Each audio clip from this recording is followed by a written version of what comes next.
every single variant of the RayGun ranked from WaW to MW3 zombies. In total, there is 17 variants of the RayGun, and in this video I'll be ranking all of them, and they will be ranked in how much fun they are to use, obtain, how viable they are in their respective games / maps, and damage. Let's get right into it. The absolute worst RayGun in my opinion is a lightning RayGun, technically called the Mark V. It is a RayGun Mark II type from Alpha Omega. It has infinite ammo but does barely any damage, so technically it is the best RayGun out of all of them, but I hate using it and building it. It's basically the flamethrower from WaW. So if you like getting to round 2000, yeah, go ahead and use it. But if you actually like to kill zombies at a fairly quick pace, don't use this gun. My disappointment is immeasurable, and my day is ruined. Then the 16th worst RayGun is probably a bit of a shocker, but it is the RayGun Mark I from Black Ops 3. This version of the RayGun looks so clean, just chef's kiss. But this RayGun has one major flaw: double pack punch. You can get any weapon on Black Ops 3, whether it's from the box, the war, whatever, and double pack a punch it, and it will have an infinite damage ammo modifier. Granted, it does have on average a 10-second cooldown, but with double tap, it is a 5-second cooldown, making it infinitely better than the RayGun, which is just sad, making the RayGun somehow the worst gun in Black Ops 3. Then at number 15 is the Mark I from Black Ops 4. Almost the exact same reasoning, but at least Black Ops 4 had PhD, unlike Black Ops 3, making it slightly better. And just a side note, I really dislike how the Mark I looks on Black Ops 4. Then at number 14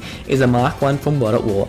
It's not very good, does way too much splash damage and not enough damage, but at least it isn't overshadowed by overpowered wonder weapons like in Black Ops 3, and double pack isn't a feature yet, so there really is no reason not to pick it up. Then coming in at number 13 is the RayGun Mark II from Black Ops 3. The exact same reason for the Mark I, but now at least it's on the Chronicles maps, so if you're not using Mega Gobblegums, it is fairly viable on Noct, Rukt, and Shimanuma maps without pack punch. Then at number 12 is the Mark I from Vanguard, and just quickly, COD games from Cold War onwards, which is Vanguard and Modern Warfare 3, have triple pack punch, which if you don't know, you can now pack a punch your weapon up to 3 times, making them way stronger, so I will only be packing them once for sake of fairness. It is just a definition of average. It's not great, it's not bad, it does have a very long reload time for some reason though, and the recoil is really bad, making aiming sometimes almost impossible. Then 11th place goes to Mark I from Modern Warfare 3. Slightly better than the Vanguard version, even with the buffs in Season 2, it's not that strong compared to other lead weapons and wonder weapons. Then at number 10 is the Mark I from Black Ops 2, being really strong, fun to use, and looks so good in Origins. But the Mark I is heavily overshadowed by overpowered wonder weapons on Black Ops 2, like the Stars for example, and Black Ops 2 removed PhD from every map except Origins, and they teased it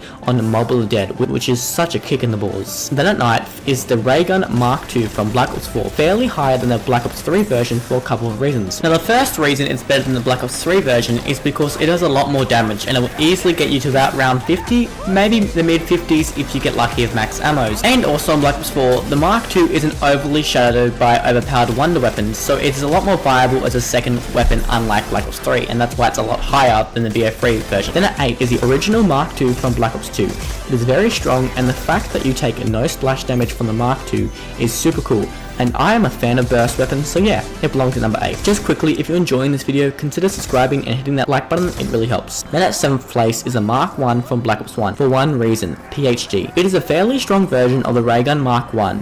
The BO2 version is slightly stronger, but PhD helps this version of the RayGun be so high on this list. Now the next 3 are almost interchangeable, they are all so much fun to use and build, and it depends what day you ask me on which is better.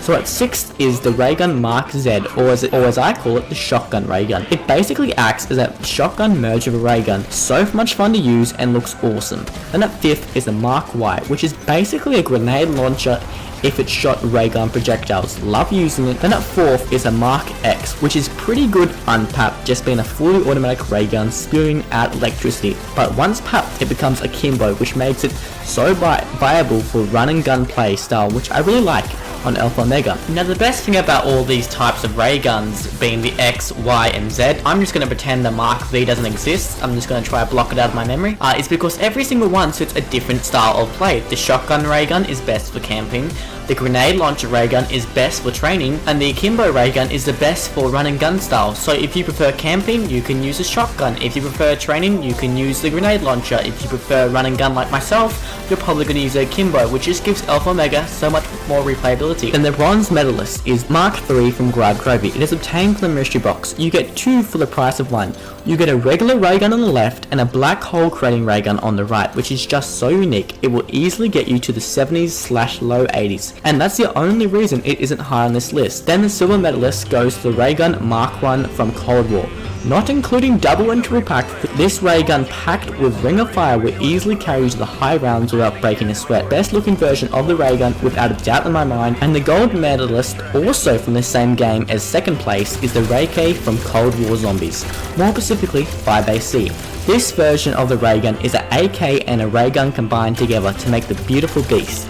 It is unbeatable with Ring of Fire. It is very versatile. You can train with it, camp with it, run with it, and also has a black hole kind of effect like the Mark III, which will suck in zombies that venture too close.